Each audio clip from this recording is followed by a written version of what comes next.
This is Fat to Fierce. Welcome to the Confidence Chronicles. I'm your host, Amy English. Join me on this empowering adventure towards a healthier relationship with food, body, and self, one delicious bite at a time.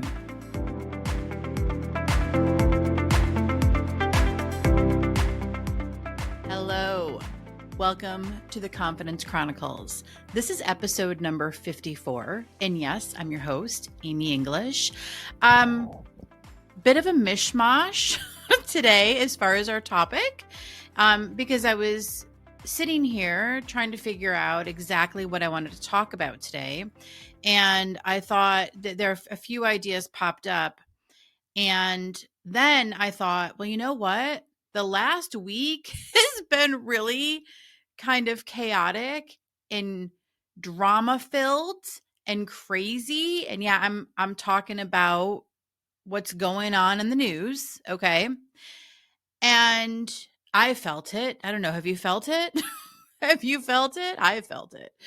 And there comes a time when for me, I'm speaking about me personally right now, and maybe this will resonate for you.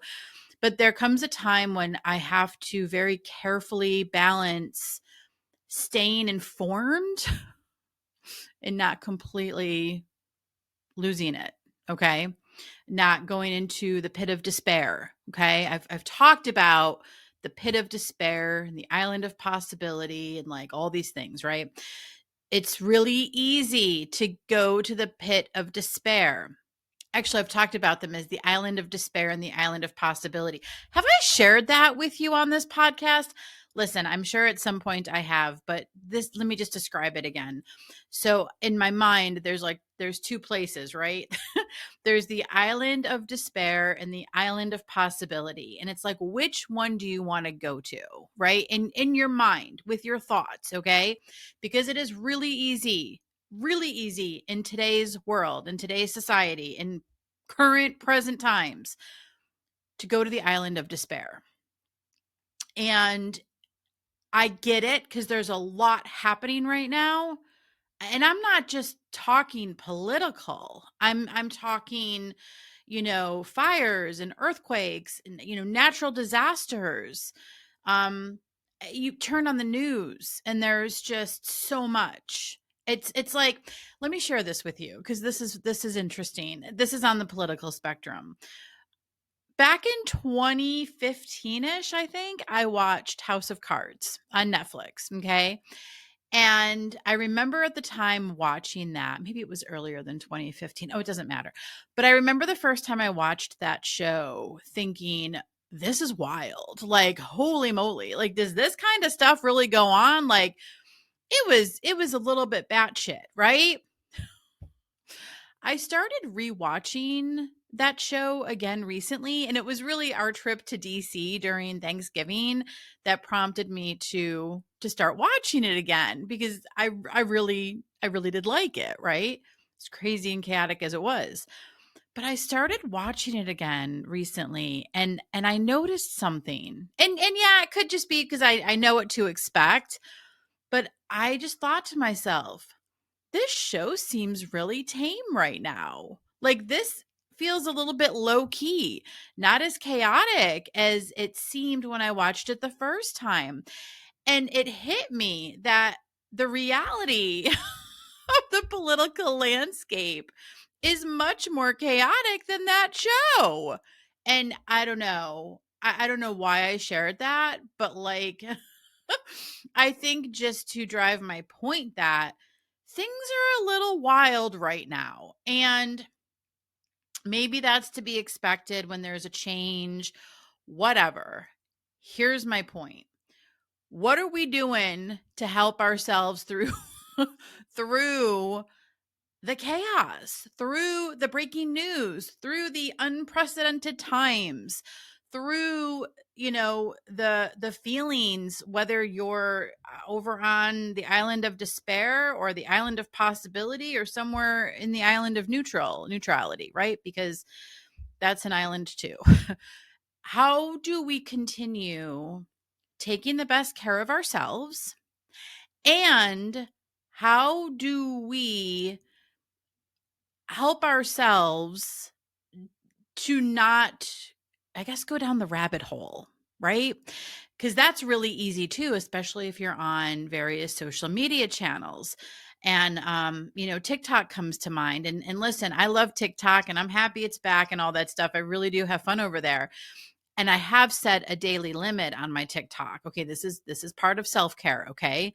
This is part of, remaining sane. I set a timeline or a time for TikTok, so I can't do more than an hour a day. And when that hour is up, it actually pops up. I have to enter a password to continue. So it's been really helpful for me to monitor how much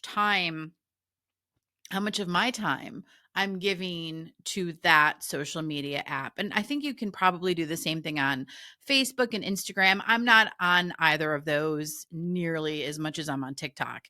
And I think TikTok, it's just the continuous videos that pop up and there's just there's so much variety. It's just wild. Anyway, okay. So I thought to myself, let's talk about ways to, stay sane during these times. Okay. So I'm going to share some of the things that I've been doing that have been really helpful. And honestly, it feels like in the last week, it's been really bonkers, right? And there's just a flood of information coming no matter what way you look, right? There's some information coming at us. And how do you protect yourself? How do you not get sucked in by all of it, going down these rabbit holes and what have you? And so these are some of the things that I've been doing that have been helpful. And maybe you have your own things that you're doing. I hope so. Maybe some of these will be helpful for you. And here's the thing. Here's the link to emotional eating, friends. Okay. Because listen, when we have all this information coming at us, and it can feel really overwhelming.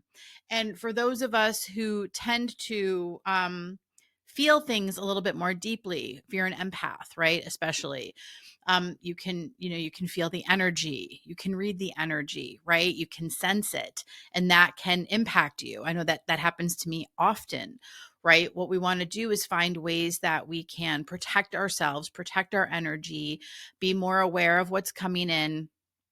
And wait, I was talking about the link to emotional eating. Okay. When that starts to happen, it can be really common to turn to food, right? To turn to food to cope with the stress, to turn to food to feel better, to use food to comfort. Okay. I sometimes think that food can also be used in a way to help ground us. This is especially true for people who are more sensitive to energies.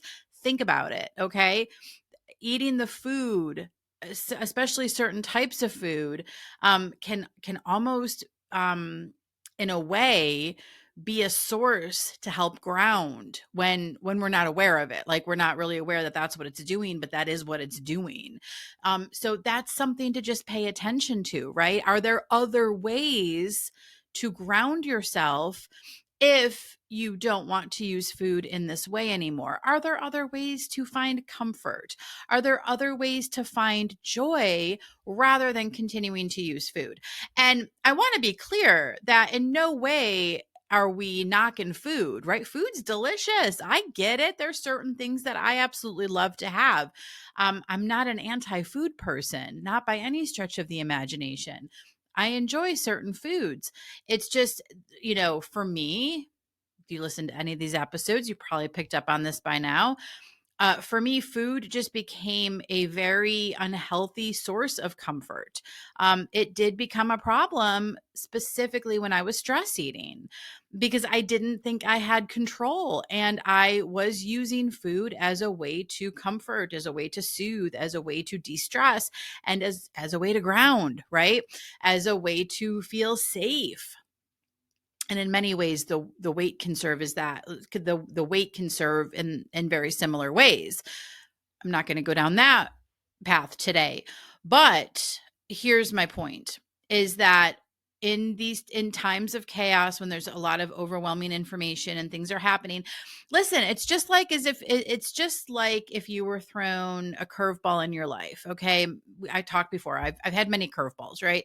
I've had breast cancer. We've moved several times. My husband lost his job. I mean, all the things, right? I was laid off from my job back in 2015, which is how I got into coaching. Life throws curveballs. We're not going to get away from that, right? It's how do you want to deal with those curveballs? Do you want to continue using food to cope with those curveballs? Do you want to find some other ways to because the curveballs aren't going to go away. And right now, honestly, it seems like at least in the US and potentially worldwide, we're all just kind of being thrown a bunch of curveballs, kind of a bunch at the same time, it seems, right? At least that's how it feels to me. So, no matter how you feel, if you'd like to feel better and you'd like to find alternate ways to feel better, welcome. And before I dive into some of these things I'm going to share today, these ideas I'm going to share today, I would so love it if you would be sure to follow this podcast on Spotify or wherever you're listening. And I would especially love it if you left a kind review. Say something nice about this podcast and what you've learned from it or how it has helped you. Okay. I'm growing this very organically. So the more followers I get, the more reviews I get, the more people are going to have access to this. All right. So I would greatly appreciate that. All right.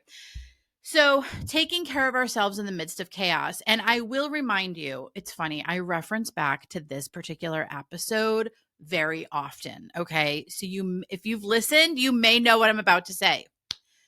But if you go back to episode 12, okay, it is all about the environmental detox. Okay. And that is kind of what we're doing here. That's kind of what I'm going to talk about today. All right. The environmental detox is all about paying attention to what is happening in your environment. Okay. That is the things you're listening to, the people you're listening to, the shows you're watching, what you're hearing, who you're spending time with, what you're doing, what you're spending your time doing. Listen, if you're spending the majority of your time doom scrolling, guess what? You're not going to feel great. Okay. And if you're someone who uses food to feel better, i.e., stress eats, then guess what? Okay. It literally is a recipe for disaster. Okay. Now, if you're doing that and you're happy and content and you're like, nope, I'm good, I'm going to keep doing this, by all means, you do you. This is for people who want to change that habit, right? Who want to find other ways to feel better and to quit using food as a buffer. So if that's you, you're in the right place.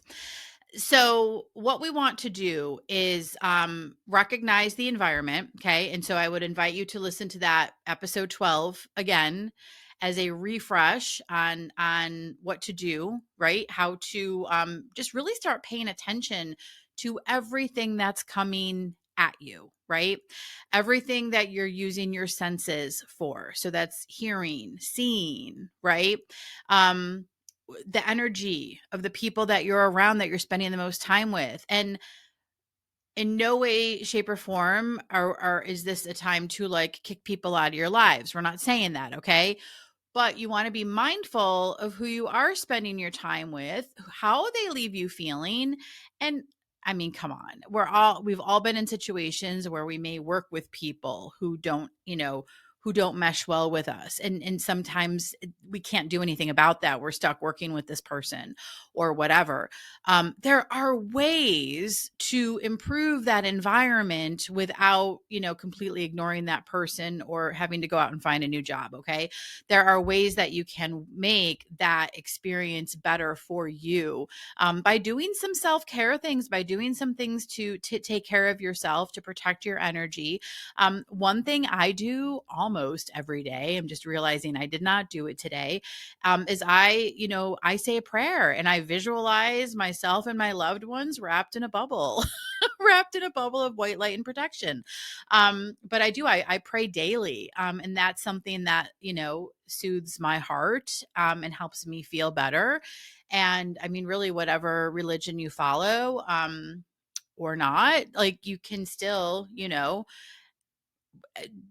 do a little prayer or meditation or whatever, like whatever floats your boat, right? Whatever. The goal here is focusing on what feels good. Now, what this is not, we're not, creating rainbows and unicorns and talking about how wonderful everything is and everything is awesome, right? We're not pretending that everything is awesome, because for a lot of people, everything is not awesome all the time, right? For most people. And so we don't want to pretend that things are awesome, because there are times in life when things just suck. We all have those experiences, and kind of collectively, a lot of us are experiencing that right now. What we want, so we don't want to like try to sugarcoat it or, blow positive rainbows. What we want to do is have tools at our disposal to help, so that we can remain balanced, remain strong, comfort ourselves, okay, soothe ourselves, and really just continue to be our own best ally. And that's really at the heart of Fat to Fierce, okay, is becoming your best ally. And one way to do that is just by really focusing on your environment, paying close attention to all the things you're letting in, and adjusting however, whenever, wherever possible to help you shape that. And I'll use this example, because it does involve TikTok, and it's the FYP, okay, the For You page. So that's like for those of you on TikTok, you're well aware of this. If you're not, it's basically like your news feed, right, on Facebook. It's like, so when I go on TikTok, I get all the things that are coming at me in my news feed, right? That's my FYP. And there are times when I start clicking on things. So it could be like movie clips, or it could be different news stories, right? Whatever. But the more you like spend time watching certain things, or if you love them, or you click on them or watch more of that, it just keeps feeding you more of the same stuff. So there have been several times in the last year that I've been on TikTok where I've had to recurate my FYP. And I do that by focusing more on content that feels good, right? So that's where I'll watch some Abraham Hicks, or just people who are offering some hopeful, helpful stories, right? Feel good things. So I'll start to recurate my FYP so that I have better feeling things coming at me, right? I'm not focused on the doom and gloom of the world or whatever. That's a perfect example of like what's going on in life. Like literally, when you think about your world, what is your FYP? What is your news feed? What is coming at you? And how does it leave you feeling? Okay. And if it's not leaving you feeling your best, what adjustments can you make? Okay. So without further ado, I want to share one thing in particular that I just started doing last week. Today was day 7. And it did come from TikTok. Oh, and I was going to get the name of the person that I followed for this, so that I could share it, in case you wanted to follow him too on TikTok. Let me see if I can look. I'm like literally going to continue recording on this podcast as I look for this guy. Okay. Oh my goodness gracious. So it's Michael Manifestation at Sleep Fix. Okay. Just found him. He popped up in my FYP, and he's got some really helpful content, some real feel good content. And he offered an idea in a recent TikTok, and here's how it went. So for 30 days, okay, this is a small habit that you may want to start. Okay, it's been really helpful so far. For 30 days, you send yourself an email Okay. 3 things that are going really well in your life. So I do this when I first wake up in the morning. The very first, which is also helpful because prior to doing this, the first thing I did when I woke up in the morning was grab my phone and go to Facebook or Instagram or TikTok, right? Instead, I'm doing this exercise, which has actually been super helpful. So grab the phone, I email myself 3 things that are going really well in my life right now. 1, 2, 3, email them, send them to myself. When they come back, so that it hits my inbox, right? Because I'm sending it to myself and I check the time. So whatever time it is, I then go to Google and look up the meaning of that number, the angel number, the meaning of that angel number, whatever time it was. So, like, say I got an email back from myself at 6:58 a.m. Then I would go and look up angel number 658. What does it mean? What is the message? What is the message I'm getting? And so then I've been emailing myself the message too, whatever shows up in Google, and it's been really nice. And it's just a kind of a feel good thing that I've been doing, and I committed to the 30 days, and as I mentioned, I'm on day 7. So, like, there's stuff out there. I'd never heard of this prior to 7 days ago. There's stuff out there that can be helpful that we can do. And I also want to share this. And I shared this in the Fat to Fierce Facebook group. And if you're not there, join us. Send a request. Join the Fat to Fierce Facebook group. But in the group today, I had shared this new thing that I'm doing, this new small habit that I'm building for myself of the 3 things that are going really well. And here's what I wanted to tell you. Some days it has been really hard to think of the first thing, the one thing that's going really well in my life right now. It's just been a challenge. It's like I wake up in the morning and I'm kind of like automatically start thinking of all the things happening and what could happen and oh no, what ifs. Okay. Go to that land of what if, which is basically the island of despair. Okay. And it's been a bit of a struggle for me to come up with one thing that's going really well in my life right now. Now, I can tell you as I'm recording this that seems crazy because there's a lot of things going really well in my life right now. But there are moments when I just can't think of it. And so in those moments, on those days, what I do is I just really make it super simple. And the one thing that's going really well, I'm breathing. I slept in a warm bed last night. I have food to eat every day. Okay. I mean, I am just going to those really basic things when I can't think of something else. And so, but what happens, like I did that this morning because when I woke up, I just was like, what's going really well? What's going really well? And it's almost like I think I can't possibly repeat things from the other days. Of course I can, right? But this morning I was thinking, I'm like, okay, Amy, what's going really well? What's going really well? And I used, I'm breathing. I'm breathing. And then when I wrote that first one, the next 2 just popped up out of nowhere. It was just like, sometimes you just got to have a little something to get the juices flowing. And then I was very easily able to come up with 2 more. So I'm sharing that very vulnerable example with you because, like, listen, even as a life coach, I'm not happy 24/7. Not always like there are moments when I get down in the dumps or things just feel really heavy or it feels like everything's going wrong, and I have to remind myself, okay, Amy, in those moments, let's just go to basics. What is something that is going really well in my life right now? I'm breathing. And that's enough. So that's been helpful.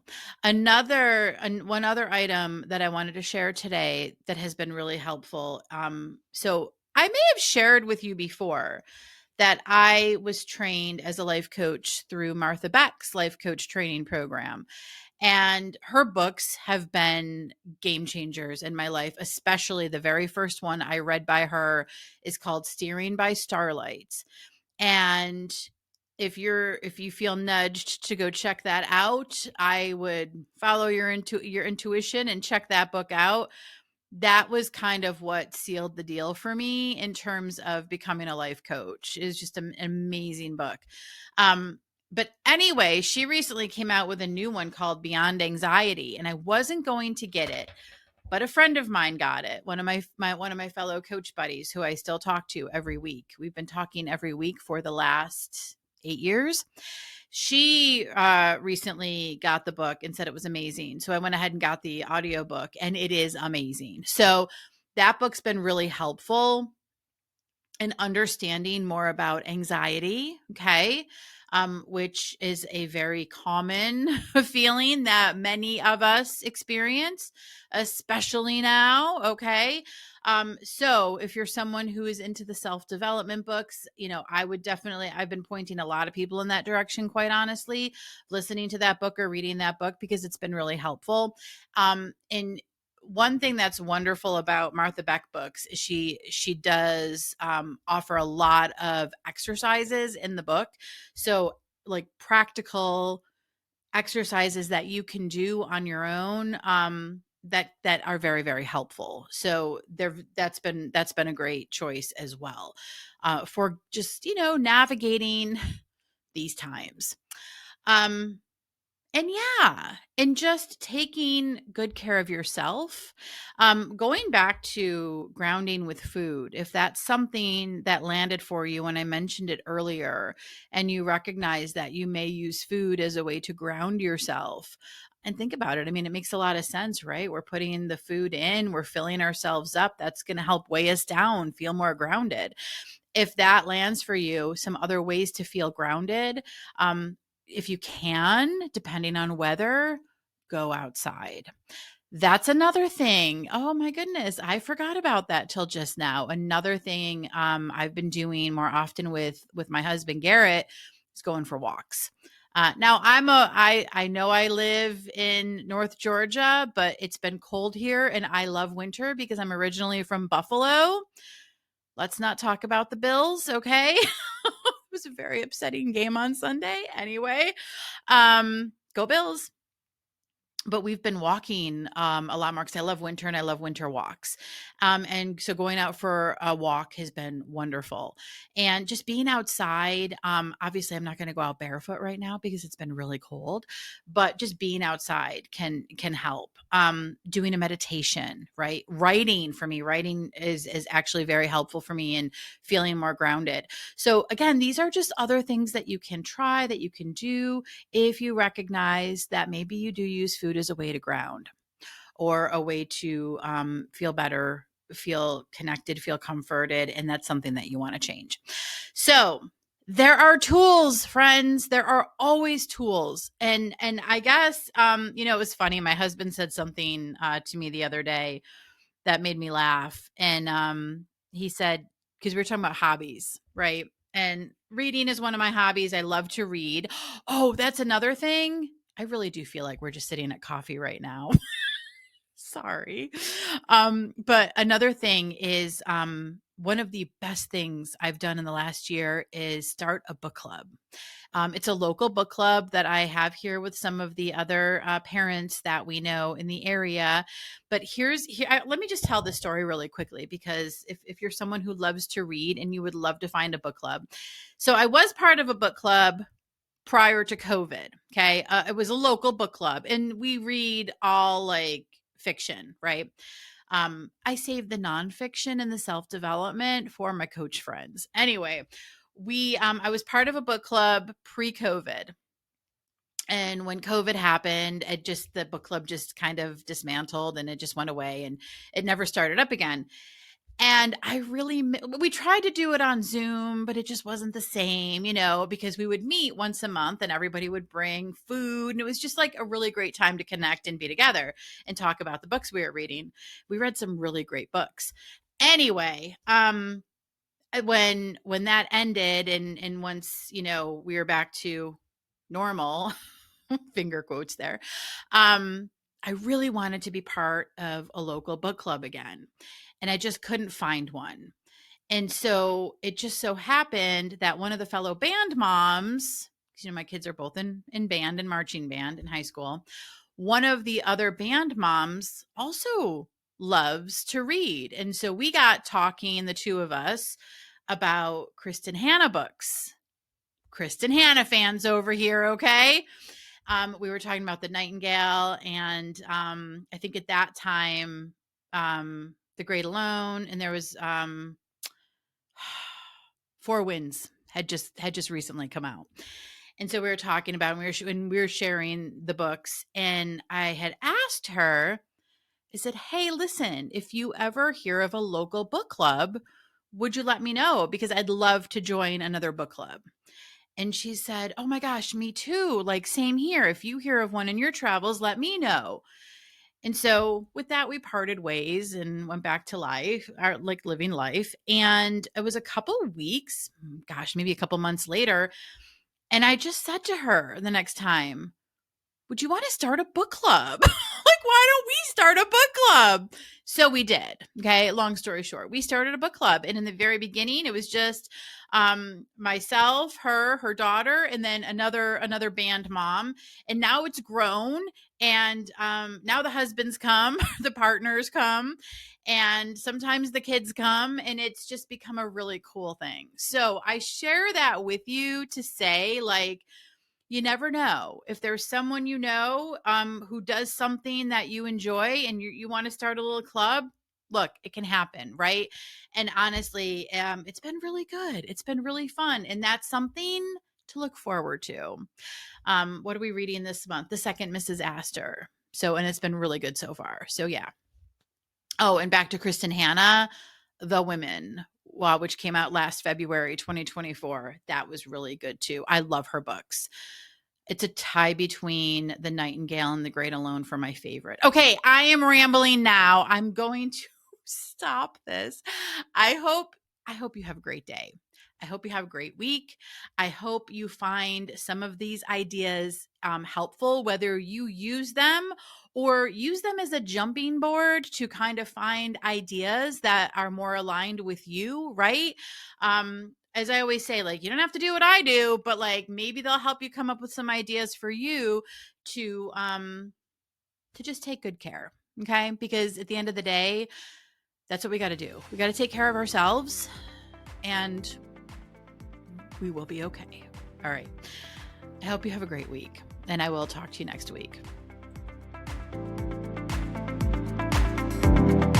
Are you ready to take control of your eating, embrace your body, and boost your confidence? Then let's get fierce. Start your Fat to Fierce journey today.